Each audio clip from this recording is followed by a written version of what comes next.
Team Suplado, alam nyo ba pag sinabi lang EV, inisip kagad ng mga tao, matipid.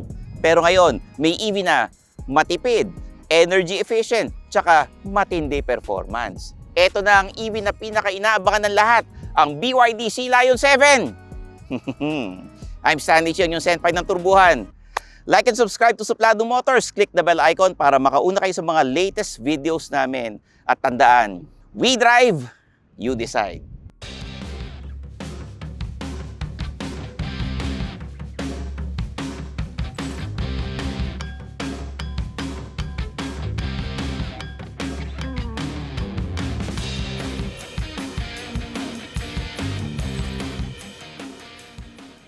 Sa exterior pa lang, very sporty and sleek na talaga siya. Actually, all over makikita ninyo, very modern and futuristic.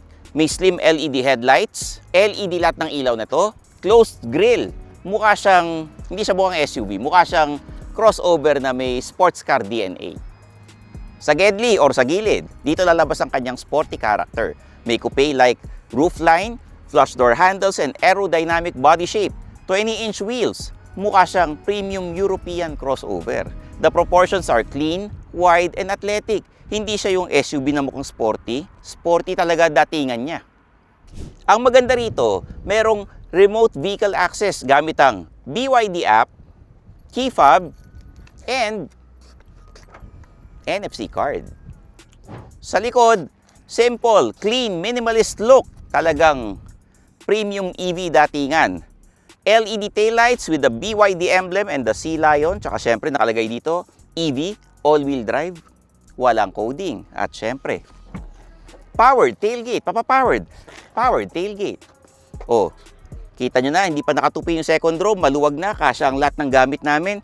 Siguro mga dalawang malaking maleta.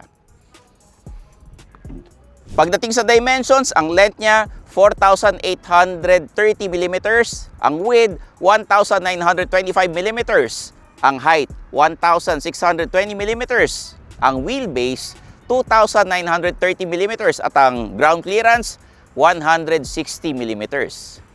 Now let's talk about power. Power. Nako, all-wheel drive ito with 530 horsepower and 690 Nm of torque. Pagdating naman sa acceleration, from 0 to 100 km per hour, 4.5 seconds lang. So mabilis siya at hindi lang okay lang na mabilis.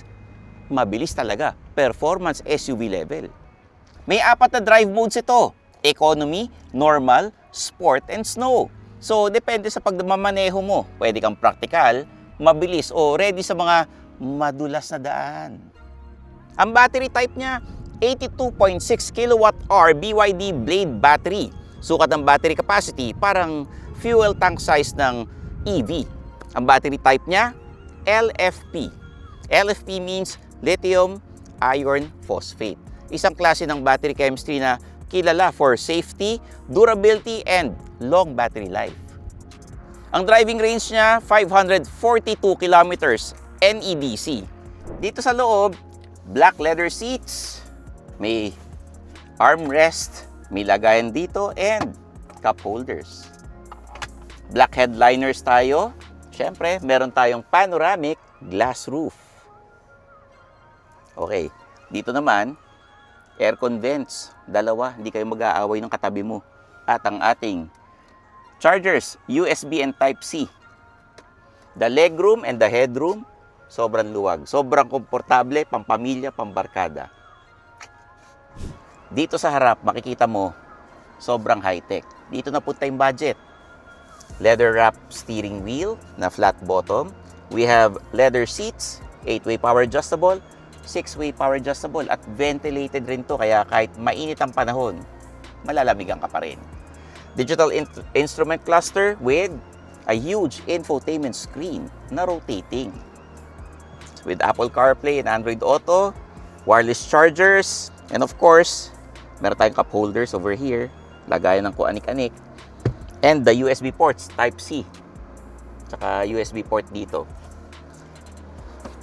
Ito yung glove box, and syempre, yung visor natin, may ilaw. Kaya, hindi ka mahihirapan magpapogi. Overall, it's a minimalist but high-tech cabin dito sa first row. Pagdating sa tech, solid to. 12-speaker Dyna audio sound system. Merong optional karaoke. Pwede kang makinig ng podcast, music, o kumanta ng breakup playlist mo in surround sound. May BYD app compatibility rin, so connected ka sa vehicle features using your phone. May HUD. HUD means heads-up display. Ibig sabihin, important driving information can be projected sa windshield area, so hindi mo na kailangan lagi tumitingin sa instrument cluster. Ito yung tech na aaralin mo muna bago mo ma-master.